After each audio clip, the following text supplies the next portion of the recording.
Friends, આજે હું share કરીશ તમારી સાથે રવામાંથી મીઠાઈ બનાવવાની રેસીપી। તો અત્યારે બધા તહેવારો ચાલી રહ્યા છે એટલે આપણે મીઠાઈ બનાવીશું। અહીંયા મિક્સરમાં આપણે રવો લઈ લઈશું। અહીંયા મેં 1 કપ રવો લીધો છે અને એને આપણે પીસી લેવાનો। હવે આપણો રવો પીસાઈ ગયો છે તો તમે ઝીણો રવો લો કે મોટો રવો લો, તેને બનાવી લેવાનો છે। આ રીતે પાવડર બનાવી લેવાનો છે આપણે, આ રીતનો। હવે અહીં આગળ બાઉલમાં મેં લઈ લીધો છે રવોને।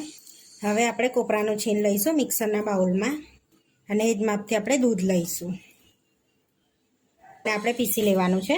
હવે આપણે ચેક કરી લઈશું તો આ રીતની પેસ્ટ બનાવી લેવાની છે આપણે। હવે અહીં કઢાઈ લઈ લીધી છે। હવે એમાં આપણે ઘી એડ કરીશું। તો અહીં આગળ 3 ચમચી આપણે ઘી લઈશું। ઘીનું પ્રમાણ થોડુંક ઓછું રાખીશું આપણે। ઘીને આપણે મેલ્ટ થવા દઈશું। અહીંયા આપણું ઘી મેલ્ટ થઈ ગયું છે। હવે આપણે જે રવો પીસ્યો તો એ એડ કરી દઈશું અને શેકી લઈશું।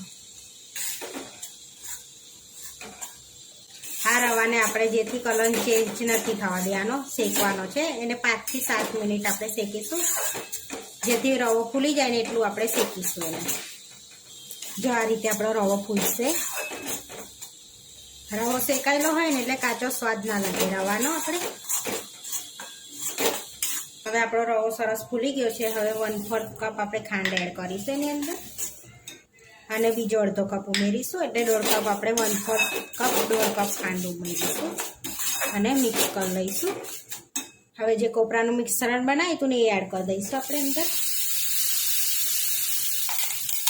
સરસ મિક્સ કરી લેવાનું છે।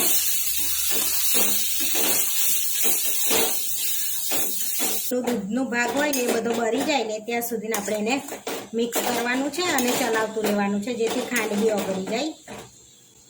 જોઈ શકો છો આપણું સરસ એવું મિક્સર, દૂધનો ભાગ બી સરસ બળી ગયો છે। હવે આપણે એને થોડુંક ઠંડુ થવા દઈશું। પ્લેટમાં લઈ લઈશું, જેથી થોડું ઠંડુ થાય। જો હાથ લગાડે એટલું મિક્સર ઠંડુ થવા દેવાનું આપણે।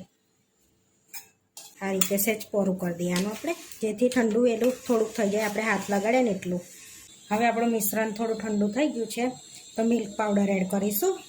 અહીં આગળ 1/4 કપ ઉપર થોડુંક મિલ્ક પાવડર એડ કર્યો છે। હવે એડ કરીશું ઇલાયચી। તો અહીંયા અડધી ચમચી ઇલાયચી લીધી છે। હવે હાથેથી આપણે બધું મિક્સ કરી દઈશું। બધું મિક્સ કરી લેવાનું છે એવું, આ રીતે બધું મિક્સ કરી લેવાનું છે અને લોટ જેવું બાંધી દેવાનું છે। હવે એમાંય થોડુંક આપણે લઈ લાડુ જેવું વણી લઈશું। લાડુ જેવો શેપ આલીને આપણે પેંડા જેવો શેપ આલી દઈશું એને, જેવો શેપ આલી દઈશું એને। આ રીતના આપણે બધા કરી રહીશું તૈયાર। આ રીતે બધા આપણે વાળી લીધા છે। હવે બદામ આપણે ઉપર લગાડી લઈશું। આપણી રવાની જો સરસ મીઠાઈ બનીને રેડી થઈ ગઈ છે। આવા વિડીયો જોવા માટે મારી ચેનલને સબસ્ક્રાઈબ કરો, લાઈક કરો અને શેર કરો અને તમે જરૂરથી ટ્રાય કરો। ફરી મળીશું નવા વિડીયોમાં।